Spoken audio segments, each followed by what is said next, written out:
welcome to my channel. In this video we are going to discuss about mutual funds. In this video we will clear the meaning of mutual funds, features, types, advantages, disadvantages of mutual funds. First of all, let's clear the meaning of mutual funds. Mutual funds क्या है? Financial instruments हैं जहां पे बहुत सारे investors means a group of people जिसका common investment objective है, वो लोग अपना मनी पूल करते हैं, मीन्स अपना अपना जो पैसा है वो इकट्ठा करते हैं एक पर्टिकुलर स्कीम के अंडर डिफरेंट सिक्योरिटीज़ में इन्वेस्ट करने के लिए। मीन्स बहुत सारे इन्वेस्टर जिनको इन्वेस्टमेंट करनी है डिफरेंट सिक्योरिटीज़ में मिल के वो अपना मनी एक पर्टिकुलर स्कीम के अंडर पूल करते हैं। ये जो स्कीम्स हैं, फंड्स हैं, इन्हें प्रोफेशनल फंड मैनेजर्स मैनेज करते हैं। प्रोफेशनल्स की टीम डिसाइड करती है कब सिक्योरिटीज़ को बाय करना है, किन सिक्योरिटीज़ को बाय करना है, कब सेल करना है। ये सारा का सारा काम कौन करती है? प्रोफेशनल्स की टीम करती है, प्रोफेशनल फंड मैनेजर्स करते हैं। प्रोफेशनल फंड मैनेजर्स इन्वेस्टमेंट करते हैं। इन्वेस्टमेंट के थ्रू क्या होता है? रिटर्न जनरेट होता है। जनरेटेड जो रिटर्न है वो हम इन्वेस्टर्स के अंदर मीन्स जो ग्रुप ऑफ पीपल है जिसने इन्वेस्टमेंट की है उनके अंदर डिस्ट्रीब्यूट कर देते हैं उनकी यूनिट होल्डिंग्स के अकॉर्डिंग। मीन्स मेरी जिस पर्टिकुलर स्कीम के अंदर जितनी यूनिट्स की होल्डिंग होगी उसके अकॉर्डिंग मेरे को रिटर्न मिलेगा। इस डायग्राम से हम क्लियर करते हैं। इन्वेस्टर्स ने अपना मनी पूल किया, फंड मैनेजर्स ने उस मनी को डिफरेंट सिक्योरिटीज़ को इन्वेस्ट करने के लिए यूज़ किया, इन्वेस्टमेंट के थ्रू रिटर्न जनरेट हुआ, जनरेटेड जो रिटर्न है वो इन्वेस्टर्स के अंदर क्या कर दिया? हमने डिस्ट्रीब्यूट कर दिया। तो म्यूचुअल फंड्स क्या हो गया? एक फाइनेंशियल व्हीकल हो गया जहाँ पे बहुत सारे इन्वेस्टर जिनका कॉमन इन्वेस्टमेंट ऑब्जेक्टिव है वो अपना मनी इकट्ठा करते हैं, पूल करते हैं एक म्यूचुअल फंड स्कीम के अंडर। जो स्कीम है उसका एक प्रोफेशनल फंड मैनेजर होता है जो डिसाइड करता है किन सिक्योरिटीज़ को बाय करना है, कब बाय करना है, कब सेल करना है। अब इन्वेस्टमेंट करता है डिफरेंट सिक्योरिटीज़ में। सिक्योरिटीज़ डिफरेंट टाइप की होती है, बॉन्ड्स हो गए, शेयर हो गए, मनी मार्केट इंस्ट्रूमेंट्स हो गए, गवर्नमेंट सिक्योरिटीज़ हो गई। इन सिक्योरिटीज़ में अगर इन्वेस्टमेंट करेगा तो ऑब्वियसली रिटर्न जनरेट होगा। जनरेटेड जो रिटर्न है वो हम इन्वेस्टर्स के अंदर डिस्ट्रीब्यूट कर देंगे। ये जो डेफिनेशन है जो हाईलाइटेड है, mutual funds are financial vehicle where different investors having common investment objective pool their money toward a mutual fund scheme, then a professional fund manager invests the money in different securities like bonds, share, money market instrument, government securities, etc. according to stated objectives. इसको आप exam में as it is attempt कर सकते हो। ये एक अच्छी definition है। Mutual funds are best tool for getting high returns on lower and diversified risk. Mutual funds best tool है अगर आप अपने रिस्क को कम करना चाहते हो और ज़्यादा रिटर्न चाहते हो। तो यहाँ पे आपको किसी भी टाइप की नॉलेज की कोई नीड नहीं है स्टॉक मार्केट रिगार्डिंग, इन्वेस्टमेंट के रिगार्डिंग, बिकॉज जो सारे के सारे इन्वेस्टमेंट डिसीजन है वो प्रोफेशनल्स की टीम ले रही है, वो इन्वेस्टमेंट कर रही है, आप जिस स्कीम के अंदर इन्वेस्टमेंट कर रहे हो अपना मनी। यहाँ पे जो म्यूचुअल फंड्स इंडिया में 1963 में इंट्रोड्यूस हुए थे, सबसे पहले म्यूचुअल फंड्स यूएस मार्केट के अंदर आए थे 1924 में। उसके बाद इंडिया के अंदर म्यूचुअल फंड्स की एंट्री हुई। म्यूचुअल फंड्स बहुत अच्छा कर रहे हैं मार्केट के अंदर बिकॉज हमारे इंडिया में 10 करोड़ इन्वेस्टर्स हैं जो स्टॉक मार्केट के अंदर इन्वेस्ट कर रहे हैं और 6 crore 22 lakh investors mutual funds के थ्रू स्टॉक मार्केट के अंदर इन्वेस्टमेंट करते हैं। तो बहुत बड़ा नंबर ऑफ पीपल इन्वेस्टमेंट कर रहा है, इसलिए कुछ ना कुछ तो स्पेशल है म्यूचुअल फंड्स के अंदर क्योंकि नंबर ऑफ पीपल्स इसके अंदर इन्वेस्टमेंट कर रहे हैं और अपनी इनकम को इंक्रीज कर रहे हैं। Features of mutual funds, sponsored, कोई ना कोई कंपनी या फिर इंडिविजुअल होता है जो इनको स्पॉन्सर करता है। Issued in units, mutual fund जैसे हम शेयर्स की बात करते हैं तो हम लोग बोलते हैं मेरे पास इतने शेयर हैं, 1 शेयर 2 शेयर, शेयर्स की फॉर्म में इशू होते हैं वो। लेकिन जब हम बात करते हैं म्यूचुअल फंड्स की तो हम बात करते हैं यूनिट्स की फॉर्म में वो इशू होते हैं। मीन्स आप यूनिट्स को बाय करते हो म्यूचुअल फंड्स में। ये रेशनल फॉर्म्स में भी होते हैं, जैसे मैं बोल सकती हूँ कि मेरे पास 92.3 यूनिट्स की होल्डिंग है, मेरे पास 10.7 यूनिट्स है, मेरे पास 100 यूनिट्स हैं, 10 यूनिट्स हैं। प्रोफेशनल मैनेजमेंट मीन्स प्रोफेशनल्स की टीम यहाँ पे डिसाइड करती है किन सिक्योरिटीज़ को बाय करना है, कब सेल करना है। ये प्रोफेशनल्स इनको मैनेज करते हैं, रन करते हैं। डाइवर्सिफाइड रिस्क, रिस्क यहाँ पे आपका डाइवर्सिफाई होता है बिकॉज नंबर ऑफ इन्वेस्टर्स मिलकर इन्वेस्ट कर रहे हैं और आपका जो मनी है वो डिफरेंट टाइप के सिक्योरिटीज़ के अंदर इन्वेस्ट हो रहा है, डिफरेंट सेक्टर्स में इन्वेस्ट हो रहा है। डेट सिक्योरिटीज़ में भी इन्वेस्ट होता है, इक्विटी सिक्योरिटीज़ में भी इन्वेस्ट होता है, बॉन्ड्स में भी इन्वेस्ट होता है, गवर्नमेंट सिक्योरिटीज़ में भी इन्वेस्ट होता है। यहाँ पे क्या होता है बेसिकली अगर आपने किसी पर्टिकुलर फंड के अंदर मान लो इन्वेस्टमेंट कर रखी है, तो अगर आपकी इन्वेस्टमेंट छोटी है, बड़ी है, यहाँ पे जो भी उस फंड के थ्रू जितनी भी सिक्योरिटीज के अंदर इन्वेस्टमेंट होगी, उन सारे की सारे सिक्योरिटीज में आपका शेयर होगा, चाहे वो कितना थोड़ा हो या फिर ज्यादा हो। प्रॉपरली रेगुलेटेड, म्यूचुअल फंड भी प्रॉपरली रेगुलेटेड होते हैं। म्यूचुअल फंड रेगुलेशन एक्ट 1996 के अंदर गाइडलाइंस हैं जिनके थ्रू सेबी रेगुलेट करता है जो एएमसीज हैं, ट्रस्टीज हैं, कस्टोडियन है, जितने भी इंटरमीडियरीज हैं म्यूचुअल फंड्स के अंदर और इन्वेस्टर्स हैं, उनके इंटरेस्ट को प्रोटेक्ट करता है। ईजी टू परचेज, आप इजीली म्यूचुअल फंड्स को परचेज कर सकते हो, रिडीम करा सकते हो, बिकॉज यहाँ पे आपको डीमेट अकाउंट की कोई नेसेसिटी नहीं है। अगर आपका डीमेट अकाउंट नहीं है तो भी आप म्यूचुअल फंड्स में इन्वेस्टमेंट कर सकते हो। ऑनलाइन और ऑफलाइन दोनों मोड्स के थ्रू आप इन्वेस्टमेंट कर सकते हो। बहुत सारे तरीके हैं जिसके थ्रू आप इन्वेस्टमेंट कर सकते हो। डिफरेंट डिफरेंट साइट्स हैं, डिफरेंट डिफरेंट एएमसीज हैं, म्यूचुअल फंड एजेंट्स हैं। Net asset value, net asset value ही वो वैल्यू होती है जिसके थ्रू हम म्यूचुअल फंड्स के मार्केट प्राइस को कैलकुलेट करते हैं। जैसे हम शेयर्स की बात करते हैं, स्टॉक मार्केट के अंदर उनका मार्केट प्राइस आता रहता है, हम चेक करते हैं। म्यूचुअल फंड्स जब हम बात करते हैं तो नेट एसेट वैल्यू के थ्रू हम उनकी वैल्यू को कैलकुलेट करते हैं। नेट एसेट वैल्यू बेसिकली क्या होती है, जितनी भी स्कीम्स के अंदर एक पर्टिकुलर फंड की इन्वेस्टमेंट हुई है, सिक्योरिटीज के अंदर, सिक्योरिटीज के अंदर जितनी भी सिक्योरिटीज के अंदर एक पर्टिकुलर स्कीम्स की इन्वेस्टमेंट हुई है, उन सारे की सारी सिक्योरिटीज की जो टोटल मार्केट वैल्यू है उसको हम नेट एसेट वैल्यू बोलते हैं। जो म्यूचुअल फंड्स की जो नेट एसेट वैल्यू है वो सारा दिन minute to minute, second to second fluctuate नहीं होती है। जब ट्रेडिंग डे का एंड होता है उस टाइम के ऊपर नेट एसेट वैल्यू जो है वो हमें शो होती है।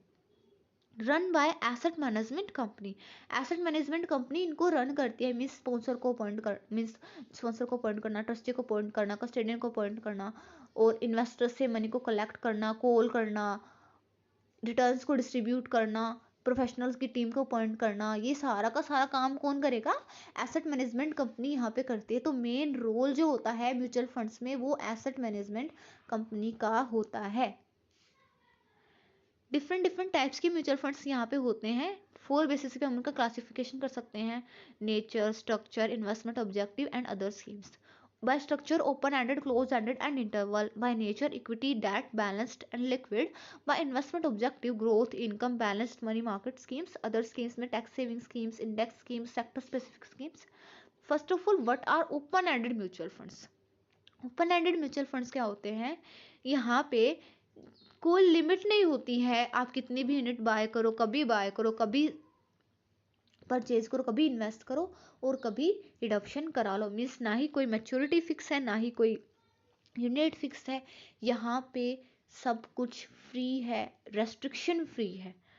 इन्वेस्टर्स कभी भी एग्जिट कर सकते हैं, एंटर कर सकते हैं फंड के अंदर। थ्रू आउट द ईयर ये ओपन रहती हैं। करंट नेट एसेट वैल्यू के ऊपर आप यहाँ पे एंटर और एग्जिट करते हो। ओपन एंडेड म्यूचुअल फंड्स उन इन्वेस्टर्स के लिए आइडल हैं जो लिक्विडिटी को सीख कर रहे हैं।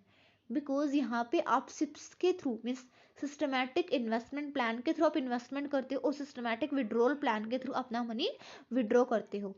ये जो यूनिट्स होती हैं ये स्टॉक एक्सचेंज के ऊपर, स्टॉक मार्केट में बाय एंड सेल नहीं होती हैं। तो लिक्विडिटी कहाँ से आती है यहाँ पे आप जो फंड है उसी के थ्रू, मीन्स फंड मैनेजर को रिक्वेस्ट करके डायरेक्टली अपना मनी फंड से ही विड्रॉ कर सकते हो। आप यूनिट को सेल करने की आपको कोई नीड यहाँ पे नहीं है। For example SBI small cap fund, Aditya Birla sun life banking and financial service fund. Close ended fund, close ended fund open ended का एकदम रिवर्स है। यहाँ पे पहले से डिसाइड होता है, यूनिट कैपिटल अमाउंट पहले से डिसाइड होती है और यहाँ पे आप एक पर्टिकुलर स्पेसिफिक पीरियड के अंदर ही इस स्कीम के अंदर इन्वेस्टमेंट कर सकते हो, यूनिट्स को बाय कर सकते हो। रिडक्शन भी आपका यहाँ पे बाउंड होता है, मीन्स मेच्योरिटी यहाँ पे फिक्स होती है। आप फंड के थ्रू अपना मनी विड्रॉ नहीं कर सकते हो। यहाँ पे भी लिक्विडिटी होती है बिकॉज यहाँ पे जो यूनिट्स हैं वो स्टॉक एक्सचेंज के अंदर बाय एंड सेल होती है। आप करंट नेट एसेट वैल्यू के ऊपर अपनी जो यूनिट्स हैं उनको स्टॉक एक्सचेंज पे सेल कर सकते हो अगर आपको उन्हें अपना मनी जो है वो निकालना है स्कीम से। For example ICICI Prudential value fund.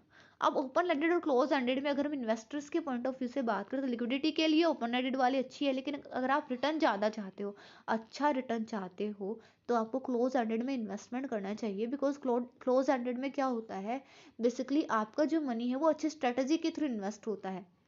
यहाँ पे जो फंड मैनेजर है वो एक अच्छी स्ट्रेटेजी के थ्रू आपका मनी इन्वेस्ट करता है डिफरेंट डिफरेंट टाइप की सिक्योरिटीज में, और आपका जो रिटर्न है वो लॉन्ग टर्म के लिए इन्वेस्टमेंट होने के कारण ज़्यादा होता है। तो अगर आपको लिक्विडिटी नहीं चाहिए तो आपको ये वाली स्कीम्स ज़्यादा प्रेफर करनी चाहिए।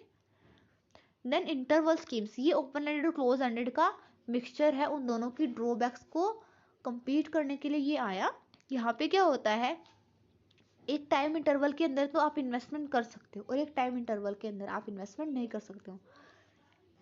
फंड मैनेजर्स डिसाइड करता है इन टाइम इंटरवल्स को कब इन्वेस्टमेंट करानी है इन्वेस्टर से, कब उन्हें रिडक्शन की अपॉर्चुनिटी देनी है और कब नहीं देनी है। इसमें जो फंड मैनेजर है वो एक अच्छी स्ट्रेटजी बना सकता है इन्वेस्टमेंट के रिगार्डिंग, बिकॉज एक टाइम पीरियड के लिए वो बाउंड कर देता है, मीन्स रेस्ट्रिक्शन लगा देता है कि अब रिडक्शन नहीं होगा और जो इन्वेस्टर्स हैं उनसे विड्रॉवल रिक्वेस्ट नहीं आएंगी। वो बिना किसी चिंता के मार्केट का सिनेरियो सारा चेक करके अच्छी स्ट्रेटजी बनाता है, अच्छे से इन्वेस्टमेंट करता है, जिससे कि अच्छा रिटर्न जनरेट होता है इन्वेस्टर्स के लिए। For example PIMCO flexible credit scheme fund. Now equity funds यहाँ पे बाय नेचर स्टार्ट हो गया है। इक्विटी फंड्स में क्या होता है बेसिकली, यहाँ पे जो आपका मनी है वो इक्विटीज के अंदर इन्वेस्ट होता है, means preference share, equity shares और शेयर बॉन्ड्स के अंदर आपका मनी इन्वेस्ट होता है। यहाँ पे रिस्क आपका ज़्यादा होता है, बिकॉज ऑब्वियसली इक्विटीज के अंदर रिस्क आपका ज़्यादा होता है, रिस्क आपका ज़्यादा होता है और रिटर्न आपका कम होता है। अगर आपका रिस्क एपेटाइट ज़्यादा है तो ही आप इसके अंदर इन्वेस्टमेंट करें। इन्हें हम डिफरेंट डिफरेंट कैटेगरीज के अंदर डालते हैं, जैसे large cap fund, mid cap fund, small cap fund, focused fund, equity linked saving schemes etcetera. ये लार्ज कैप, मिड कैप और स्मॉल कैप क्या है, कंपनी के लेवल के अकॉर्डिंग, मीन्स अगर स्मॉल कंपनी है तो स्मॉल कैप फंड, अगर मिडिल लेवल की कंपनी है तो मिड कैप फंड, अगर लार्ज लेवल की कंपनी है तो large cap fund. Focus fund जब आप किसी पर्टिकुलर इंडस्ट्री या फिर किसी पर्टिकुलर कंपनी के अंदर आप सारे के सारे इन्वेस्टमेंट कर दो। इक्विटी लिंक्ड सेविंग स्कीम्स जब आप टैक्स से बचने के लिए इक्विटीज के अंदर इन्वेस्टमेंट करते हो, इस पर्टिकुलर टाइप की स्कीम्स में इन्वेस्टमेंट अगर आप इक्विटीज के अंदर कर रहे हो तो आपका जो मोटिव है वो लॉन्ग टर्म तक इन्वेस्टमेंट को होल्ड करके रखने का होता है बेसिकली, क्योंकि इक्विटीज जो होती हैं कंपनी की लाइफ टाइम तक चलती हैं। जनरली कंपनी अपने शेयर को बायबैक तो कर लेती है, लेकिन जनरली ऐसा नहीं होता है। अगर आप लॉन्ग टर्म तक इन्वेस्टमेंट करना चाह रहे हो तो आप इक्विटीज के अंदर इन्वेस्टमेंट करते हो। For example quant tax plan, Motilal Oswal mid cap fund. पूरे अगर हम स्टॉक मार्केट की बात करें तो इक्विटी सबसे ज़्यादा रिस्की इंस्ट्रूमेंट होता है इन्वेस्टमेंट के लिए। डेट फंड्स क्या होते हैं, इक्विटीज़ का रिवर्स, मीन्स वहाँ पे अपने इक्विटीज़ के अंदर इन्वेस्टमेंट की, यहाँ पे जो आपका सारा का सारा फंड है वो डेट इंस्ट्रूमेंट्स के अंदर, मीन्स फिक्स्ड इनकम सिक्योरिटीज़ के अंदर इन्वेस्ट होगा, जैसे कॉर्पोरेट बॉन्ड्स हो गए, गवर्नमेंट सिक्योरिटीज़ हो गई, ट्रेजरी बिल्स हो गई। डेट फंड्स के ऊपर मेरी एक वीडियो है डेट मार्केट, जिसके अंदर different different debt instruments consider हुए हैं, गवर्नमेंट, कॉर्पोरेट और भी जितने भी इंस्ट्रूमेंट हैं बेसिकली करंट की और पास्ट के जो चले आ रहे हैं सारे के सारे, तो आप वो देख सकते हो। डेट फंड यहाँ पे आपको स्टेबिलिटी और रेगुलर इनकम ऑफर करते हैं with relatively minimum risk, means अगर आप रिस्क नहीं लेना चाहते हो, अपने रिस्क को मिनिमम रखना चाहते हो तो आपको इन फंड्स के अंदर इन्वेस्टमेंट करनी चाहिए, बिकॉज यहाँ पे आपको रेगुलर इनकम मिलेगी, आपको स्टेबिलिटी मिलेगी। यहाँ पे आपका रिस्क जनरली अगर आप गवर्नमेंट स्कीम्स की बात करें तो होता ही नहीं है। इन स्कीम्स को भी हम डिफरेंट डिफरेंट कैटेगरीज के अंदर डालते हैं, ड्यूरेशन के अकॉर्डिंग इनको हम डिवाइड करते हैं, लो ड्यूरेशन, कम ड्यूरेशन के पीरियड के लिए। लिक्विड फंड्स जिनको हम इजीली बाय एंड सेल कर सकते, जो बहुत ज़्यादा छोटे टाइम पीरियड के लिए होते हैं, जैसे ट्रेजरी बिल्स हो गए, कमर्शियल पेपर्स हो गए, वो लिक्विड फंड्स के अंदर आते हैं। ओवरनाइट फंड्स मीन्स एक डे के लिए आप डेट फंड्स को बाय करो। Credit risk fund, government securities के लिए gilt funds etcetera. For example Axis ultra short term fund. अब यहाँ पे एक बात मैं आपको क्लियर करूँ, ये जो हमने स्कीम्स के नाम देखे, Axis ultra short term fund, या फिर पहले भी हमने देखे Quantex plan, Motilal Oswal mid cap fund, यहाँ से आपको क्लियर हो जाता है, मीन स्कीम के नाम से ही आपको क्लियर हो जाता है कि आपका जो मनी है वो किन सिक्योरिटीज के अंदर इन्वेस्ट होगा। अब यहाँ पे अल्ट्रा शॉर्ट टर्म फंड है, अल्ट्रा शॉर्ट टर्म मीन्स ऐसी सिक्योरिटी जो शॉर्ट से भी शॉर्ट टर्म के लिए, जैसे ट्रेजरी बिल्स होते हैं, कमर्शियल पेपर्स होते हैं। ट्रेजरी बिल्स हमारे 91 डेज, 182 डेज मीन्स एक साल से भी नीचे के पीरियड के लिए आप इन्वेस्टमेंट कर रहे हो तो ultra short term fund. Balanced fund क्या होता है, जो इक्विटी और डेट का बैलेंस है। यहाँ पे इन्हें हम हाइब्रिड फंड्स भी बोलते हैं। यहाँ पे जो आपका फंड है वो इक्विटी और डेट दोनों टाइप के सिक्योरिटीज के अंदर इन्वेस्ट होता है, बिकॉज बहुत सारे इन्वेस्टर्स जनरली मार्केट में ऐसे होते हैं जो रिस्क तो लेना चाहते हैं बट रिस्क कम करना चाहते हैं और उन्हें रेगुलर इनकम भी चाहिए होती है। मीन्स वो एक स्टेबिलिटी भी चाहते हैं और मार्केट की कंडीशंस जो हैं उनका फ़ायदा भी उठाना चाहते हैं। तो ऐसे इन्वेस्टर्स के लिए बैलेंस फंड आता है। यहाँ पे आपके जो कॉर्पस कलेक्ट हुआ है उसका 60% तो इक्विटीज़ के अंदर जाता है और 40% डेट इंस्ट्रूमेंट्स के अंदर जाता है, जिससे कि स्टेबिलिटी भी रहती है और मार्केट में रिस्क के थ्रू आप ज़्यादा गेन भी आप कर सकते हो। इसका जो बेसिक ऑब्जेक्टिव है वो मार्केट मूवमेंट्स का सेफ्टी के साथ फ़ायदा उठाना होता है। For example ICICI prudential debt equity fund, अब यहाँ पे नाम सजेस्ट कर रहा है आपका जो मनी है वो इक्विटीज के अंदर भी जाएगा और डेट के अंदर भी जाएगा। लिक्विडिटी फंड्स नाम सजेस्ट कर रहा है, लिक्विडिटी यहाँ पे होती है। मीन्स इस स्कीम का ऑब्जेक्टिव क्या होता है, लिक्विडिटी को इंश्योर करना, कैपिटल प्रोटेक्शन करना और रीजनेबल इनकम क्रिएट करना शॉर्ट पीरियड ऑफ टाइम के अंदर। आपका जो पूल्ड मनी है वो शॉर्ट टर्म और सेफ इंस्ट्रूमेंट्स में जाएगा, जैसे गवर्नमेंट सिक्योरिटीज में, ट्रेजरी बिल्स में, सर्टिफिकेट ऑफ डिपॉजिट्स में, कमर्शियल पेपर्स में, इंटर बैंक कॉल मनी में। जो सिक्योरिटीज बहुत ज़्यादा शॉर्ट टर्म और पीरियड के लिए इशू होती हैं, जिनका जो पीरियड है मैच्योरिटी पीरियड वो 1 साल से कम तक का रहता है, उन सिक्योरिटीज के अंदर आपका जो मैक्स ऑफ मनी है, मैक्स ऑफ कॉर्पस है वो इन्वेस्ट होता है। ग्रोथ स्कीम्स क्या होती हैं, कैपिटल एप्रिसिएशन की जब हम बात करते हैं, मींस आपका जो पूल्ड मनी है वो ऐसे सिक्योरिटीज के अंदर जाएगा मीडियम एंड लॉन्ग टर्म, जिनका ड्यूरेशन होगा, जहाँ पे आपका जो गेन है वो कैपिटल एप्रिसिएशन की फॉर्म में होगा। आपका जो मनी है वो एक पर्टिकुलर टाइम पीरियड के अंदर बाउंड हो जाएगा। इसमें हम मेनली जब हम बात करते हैं तो जनरली जो हमारा मेनली अगर हम बात करें तो लॉन्ग टर्म के लिए जो इन्वेस्टमेंट है हम इक्विटीज़ के अंदर ही कर सकते हैं, बिकॉज इक्विटीज़ कंपनी की लाइफ टाइम तक चलती हैं। बाकी सारे जो इंस्ट्रूमेंट हैं उनका एक पर्टिकुलर टाइम पीरियड होता है जिसके लिए वो इशू होते हैं। यहाँ पे हम डिवेंचर्स, बॉन्ड्स, इनके अंदर भी इन्वेस्टमेंट करते हैं, लेकिन जो लॉन्ग टर्म के लिए फिर मीडियम टर्म के लिए जिनका मेच्योरिटी पीरियड 10 ईयर 15 ईयर उनका होता है, इतना होता है। 65% से ज़्यादा पैसा तो आपको इक्विटीज़ के अंदर ही जाता है। For example small cap growth fund, Bridgeway small cap growth, mid cap growth के लिए JP Morgan mid cap growth, large cap growth के लिए BlackRock capital appreciation fund. Income oriented schemes क्या होती हैं, ये वो स्कीम्स हैं जहाँ पे आप रेगुलर इनकम गेन करने के लिए इन्वेस्टमेंट करते हो। यहाँ पे जो आपका पूल्ड मनी है, कॉर्पस है, वो ऐसे सिक्योरिटीज के अंदर जाता है जो रेगुलर इनकम प्रोवाइड करे। मीन्स फिक्स्ड इनकम सिक्योरिटीज जैसे गवर्नमेंट सिक्योरिटीज हो गई, बॉन्ड्स हो गए, डिवेंचर्स हो गए, corporate debentures, money market instruments हो गए। रिस्क आप यहाँ पे लेना नहीं चाहते, अपने रिस्क को कम करना चाहते हो, आप सेफ प्ले करना चाहते हो मार्केट के अंदर, रेगुलर इनकम चाहिए आपको डिविडेंड्स की फॉर्म में या फिर ट्रस्ट की फॉर्म में। ये जो प्रोडक्ट्स हैं जनरली लिमिटेड होते हैं, बिकॉज यहाँ पे जो मनी का क्रिएशन होता है वो भी यहाँ पे कम ही होता है। एक पर्टिकुलर टाइम पीरियड के लिए यहाँ पे हम इन्वेस्टमेंट करते हैं। For example Fidelity equity income, T Rowe Price dividend growth, Vanguard high dividend yield index fund, ये इनकम ओरिएंटेड स्कीम्स है कुछ। मनी मार्केट म्यूचुअल फंड्स मतलब कि आपका जो मनी है वो मनी मार्केट के अंदर इन्वेस्ट होगा।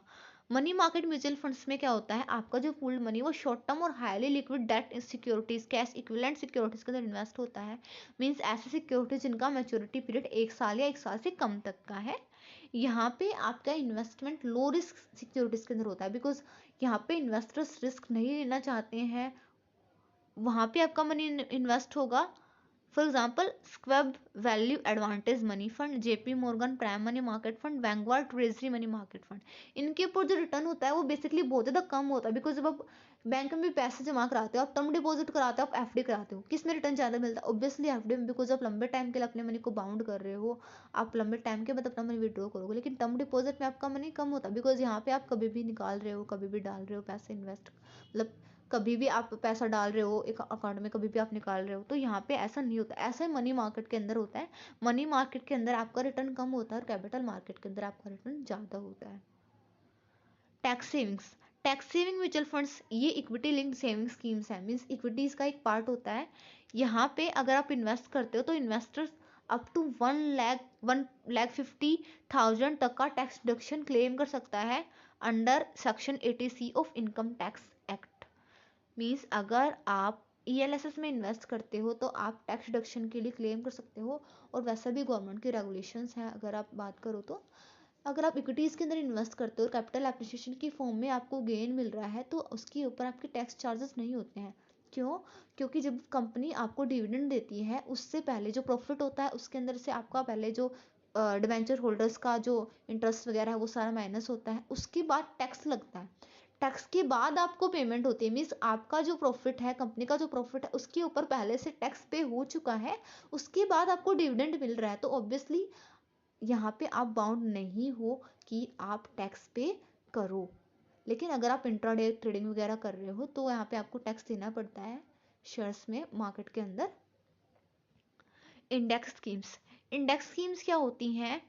यहाँ पे जो आपका जो पूल्ड मनी है वो इंडेक्स में जाएगा, मीन्स सेंसेक्स में, निफ्टी में, इनके अंदर इन्वेस्टमेंट होगा। जो अंडरलाइंग एसेट का काम करेगा वो सेंसेक्स या फिर निफ्टी करेगा।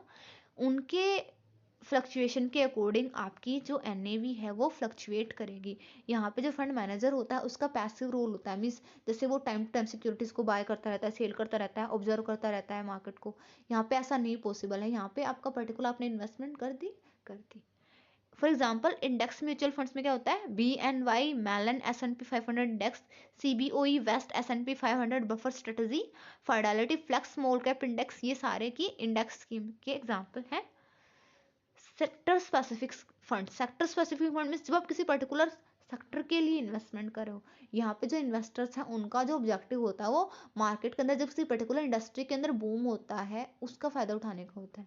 यहाँ पे जो आपका पूल्ड मनी है सारा का सारा एक पर्टिकुलर सेक्टर के अंदर फोकस होके इन्वेस्टमेंट होगी, जैसे कि FMCG सेक्टर में चला गया, टेक्नोलॉजी सेक्टर में, ग्लोबल टेक्नोलॉजी, ग्रीन टेक्नोलॉजी में चला गया, रियल एस्टेट में चला गया।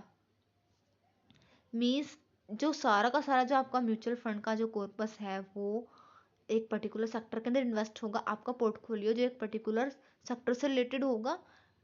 यहाँ पे डाइवर्सिफिकेशन आपका बहुत ज़्यादा कम होता है और यहाँ पे आपका रिस्क ज़्यादा होता है, बिकॉज आप एक पर्टिकुलर सेक्टर के अंदर जा रहे हो, उस सेक्टर के अंदर अगर फ्लक्चुएशन हुआ तो आपका जो NAV है वो भी उसके साथ ही चलेगा। फॉर एग्जाम्पल अगर हम रियल एस्टेट की बात करें, हमने रियल एस्टेट के अंदर इन्वेस्टमेंट कर दी, इन्वेस्ट के लिए जो फंड था उसके अंदर इन्वेस्टमेंट कर दिया। अब रियल एस्टेट में मान लो सीमेंट के प्राइस में, आयरन के प्राइसेस में कोई भी फ्लक्चुएशन आया, ऑब्वियसली रियल एस्टेट के अंदर फ्लक्चुएशन आएगा और आपकी जो NAV है उससे अफेक्ट होगी, और आपका जो मनी है वो एक पर्टिकुलर सेक्टर के अंदर है, तो जो सारा का सारा जो लॉस है आपका बहुत ज़्यादा होगा। यहाँ पे एग्जांपल्स में रियल एस्टेट में जैसे Baron real estate, institutional technology में Putnam global technology fund, ESG में Vanguard, FTSE social index, admiral. Means आपका जो सारा का सारा मनी है वो नाम के अकॉर्डिंग जो सेक्टर है उनके अंदर इन्वेस्टमेंट होगी। यहाँ पे आपकी एडवांटेजेस ऑफ म्यूचुअल फंड्स, में पहला है हमारा advanced portfolio management. Advanced portfolio management में यहाँ पे क्या होता है, जो आपका जो मनी है वो डिफरेंट काइंड की सिक्योरिटीज में इन्वेस्ट होता है, डेट सिक्योरिटीज में, इक्विटी सिक्योरिटीज में। डिविडेंड री इन्वेस्टमेंट मीन्स आप अगर आपका डिविडेंड यहाँ पे आ रहा है, अगर आप क्लोज एंडेड फंड्स की बात करते हो, फिर ग्रोथ स्कीम्स की बात करते हो, जो आपका डिविडेंड होता है वो एज इट इज सिक्योरिटीज के अंदर इन्वेस्ट हो जाता है, ऑटोमेटिकली फंड मैनेजर ये काम कर देता है। एक्सपर्ट मनी मैनेजमेंट, एक्सपर्ट यहाँ पे आपके मनी को मैनेज करते हैं, प्रोफेशनल डिसाइड करते हैं कि इन सिक्योरिटीज को बाय करना है, कब सेल करना है। आपको एक्सपर्ट्स आपका मनी मैनेज कर रहे हैं और बहुत कम चार्जेस पे ऐसा हो रहा है। रिस्क रिडक्शन, रिस्क आपका रिड्यूस हो जाता है बिकॉज आप बहुत सारे इन्वेस्टर्स के साथ मिलकर इन्वेस्ट कर रहे हो। आपने रिस्क को डाइवर्सिफाई भी यहाँ पे कर रहे हो बिकॉज आप डिफरेंट टाइप की सिक्योरिटीज में, डिफरेंट सेक्टर्स में इन्वेस्ट कर रहे हो। लो कॉस्ट भी यहाँ पे आपकी कम होती है बिकॉज जब हम देखते हैं कि एक्सपर्ट्स आपके मनी को मैनेज कर रहे हैं, आपको डिसीजन नहीं लेना है, आपको मार्केट का सिनेरियो नहीं चेक करना, आपको कुछ भी नहीं करना है, बेसिकली आपको जस्ट एक फंड के अंदर इन्वेस्टमेंट करनी है। तो अगर आप इन सारी चीज़ों को देखो तो आपकी कॉस्ट बहुत ज़्यादा कम होती है। मार्केट का एक प्राइस कैप भी है 2.5% तक का ही मैक्सिमम यहाँ पे चार्जेस होते हैं आपके। और अगर हम देखें तो जनरली 1.5% तक की चार्जेस ही कंपनीज लेती है और 1.5% तक का चार्जेस भी हम ज़्यादा एक्सपेंसिव लगाते हैं, तो ऑब्वियसली हमारे चार्जेस यहाँ पे कम होते हैं, कॉस्ट कम होती है। SIP option, systematic investment plan means आप सिप्स के थ्रू इन्वेस्टमेंट कर सकते हो। आप मिनिमम 100 रुपीज़ से म्यूचुअल फंड में इन्वेस्ट करना स्टार्ट कर सकते हो। स्विच फंड्स, अगर आपको किसी पर्टिकुलर स्कीम के अंदर प्रॉब्लम है, आपने इन्वेस्टमेंट कर दिया कुछ टाइम पीरियड के लिए, अगर आप नहीं चाह रहे हो आगे कंटिन्यू रखना, तो आप उसी फंड को किसी और स्कीम के अंदर उस AMC में स्विच करा सकते हो। तो ये भी आपके पास एक अच्छा ऑप्शन है। डाइवर्सिफिकेशन यहाँ पे होता है बिकॉज आप डिफरेंट डिफरेंट काइंड के सिक्योरिटीज में इन्वेस्ट कर रहे हो, डिफरेंट डिफरेंट सेक्टर्स में आपका मनी जा रहा है। Ease of investing and reduction, आप इजीली इन्वेस्ट कर सकते हो, इजीली रिडीम करा सकते हो। यहाँ पे म्यूचुअल फंड्स में इन्वेस्टमेंट करने के लिए आपको डीमेट अकाउंट की कोई नीड नहीं है। आप ऑनलाइन और ऑफलाइन दोनों मोड्स के थ्रू डिफरेंट डिफरेंट तरीके से म्यूचुअल फंड्स में इन्वेस्ट कर सकते हो और आप इजीली अपना जो मनी है उसको रिडीम करा सकते हो। आप स्टॉक एक्सचेंज में भी उनको बाय एंड सेल कर सकते हो और ओपन एंडेड के केस में तो फंड से ही आप अपना मनी विड्रॉ कर सकते हो। तो इजीली आपका यहाँ पे इन्वेस्टमेंट और रिडक्शन होता है। टैक्स बेनिफिट्स आपको मिलते हैं बिकॉज जब हम कैपिटल एप्रिसिएशन की बात करते हैं, जैसे ELSS स्कीम्स हैं, तो वहाँ पे आपको टैक्स बेनिफिट मिलते हैं, आपको टैक्स एग्जेम्पशंस मिलते हैं। लॉक इन पीरियड, एक पर्टिकुलर टाइम पीरियड के लिए क्लोज एंडेड की अगर हम बात करें, क्लोज एंडेड स्कीम्स के अंदर एक पर्टिकुलर टाइम पीरियड के लिए आपका मनी बाउंड हो जाता है, और अगर आपका मनी बाउंड हो जाता है तो आप और सोर्सेज ढूंढते हो, आप उस मनी को स्पेंड नहीं कर सकते हो तो आप और सोर्सेज ढूंढते हो। अगर आपको कोई यूज़ आ गया है मनी को, इससे क्या होता है आपकी सेविंग्स इंक्रीज होती है। बेसिकली जब जितने इजीली आप किसी चीज़ को एक्सेस कर सकते हो, आप उतना ही ज़्यादा उसको वेस्ट करते हो। अगर आप अपने मनी को एक्सेस नहीं कर सकते हो, अपने मनी को विड्रॉ नहीं कर सकते हो, तो आप उसको ज़्यादा स्पेंड नहीं करोगे, आपकी इनकम इंक्रीज होगी, आपकी सेविंग्स इंक्रीज होगी। तो लॉक इन पीरियड भी इसका एक बेनिफिट है म्यूचुअल फंड्स का। Disadvantages of mutual funds, high expense ratio and sales charges, यहाँ पे आपका expense ratio and sales charges ज़्यादा होते हैं। बिकॉज अगर हम 1.50% की भी बात करें तो ऑब्वियसली इतना चार्ज भी ज़्यादा है। Management abuse, management abuse means यहाँ पे भी कर्निंग, विंडो ड्रेसिंग होती है। जो प्रोफेशनल फंड मैनेजर्स हैं वो मैनिपुलेट करते हैं बुक्स को, और रिडक्शन से पहले ही जो जिन भी लॉस और जिन सिक्योरिटीज में लॉस हो रहा है उनको सेल करके आप गलत प्राइजेस शो कर देते हैं। तो यहाँ पे भी मैनिपुलेशन होता है। टैक्स इनएफिशिएंसी, जरूरी नहीं है कि हर स्कीम के अंदर आपको टैक्स बेनिफिट्स मिलते हैं, ओनली ELSS के अंदर आपको टैक्स बेनिफिट मिलते हैं, और जिनको भी आप अच्छे से एंजॉय नहीं कर पाते हो तो टैक्स इनएफिशिएंसी भी यहाँ पे होती है। पुअर ट्रेड एग्जीक्यूशन, अगर आप इंट्राडे करना चाहते हो तो म्यूचुअल फंड्स में ऐसा पॉसिबल नहीं है, बिकॉज म्यूचुअल फंड्स की जो NAV है वो उस डे के एंड में डिक्लेयर होती है। फॉर एग्जाम्पल मान लो मैंने आज सुबह बाय कर लिया, किसी म्यूचुअल फंड में इन्वेस्टमेंट कर दी, यूनिट्स बाय कर लिए मैंने मान लो 10 यूनिट्स मेरी आई। अब मैं उनको अगर इसी दिन सेल कर रही हूँ, ट्रेडिंग डे के एंड से पहले जब म्यूचुअल फंड का प्राइस डिक्लेयर होता है, तो मैं उसी NAV पे जिसमें मैंने बाय किया उसी पे सेल कर सकती हूँ। तो कोई फ़ायदा नहीं होता है यहाँ पे, इंट्राडे आप नहीं कर सकते म्यूचुअल फंड्स के अंदर। तो ये एक बहुत बड़ी ड्रॉबैक है म्यूचुअल फंड की। फ्लक्चुएटिंग रिटर्न्स, रिटर्न्स आपके यहाँ पे भी फ्लक्चुएट होते हैं, आपका रिस्क यहाँ पे कम हो रहा है, जीरो नहीं हो रहा है। नो कंट्रोल, आपका कोई कंट्रोल नहीं है यहाँ पे, बिकॉज सारे के सारे जो डिसीजंस है वो प्रोफेशनल्स की टीम ले रही है। आप उनको एडवाइस नहीं दे सकते कि आपको इसमें इन्वेस्ट करना चाहिए, मार्केट का ये सिनेरियो चल रहा है, तो आपका कंट्रोल नहीं है अपने ही मनी के ऊपर। तो ये भी इसकी एक ड्रॉबैक है।